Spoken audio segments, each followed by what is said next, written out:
قرآن میں صاف طور پر اللہ نے بتا دیا کہ 3 دینے کے بعد رجوع کا حق نہیں.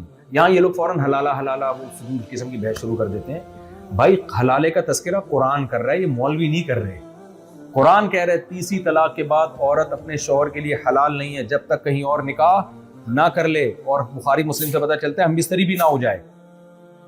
تو ایک جائز حلالہ ہے, ایک ناجائز حلالہ ہے. ناجائز حلالہ جس پہ حدیث میں لعنت ہوئی ہے وہ ناجائز حلالہ ہے. وہ کون سا ہے؟ جو ایگریمنٹ کر کے ہو, ورنہ قرآن حدیث میں ٹکراؤ ہو جائے گا نا. پھر حدیث میں آتا ہے حلالہ کرنے والے پر لعنت, تو ظاہر اس سے وہ حلال ہے جو ایگریمنٹ کر کے ہو. ایگریمنٹ کے بغیر ہے تو پھر جائز ہے, اس میں اس کے ناجائز ہونے کی کوئی دلیل نہیں ہے. لوگ کہتے ہیں بغیرتی ایک نمبر کی, ایک عورت کسی اور کے بستر کی زینت بنے, پھر وہ او بھائی وہ اس کی عورت ہے ہی نہیں.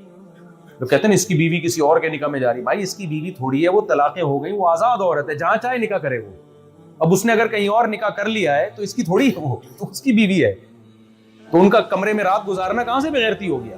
پھر اگر وہ طلاق دے دیتا ہے, بھلے اگلے دن ہی دے دے, وہ کسی بھی وجہ سے دے دے, اس بیس پہ بھی دے سکتا ہے کہ بھائی تم پرانے والے کو تم پسند کر رہی ہو, ادھر جانا چاہتی ہو, کسی بھی بیس پہ.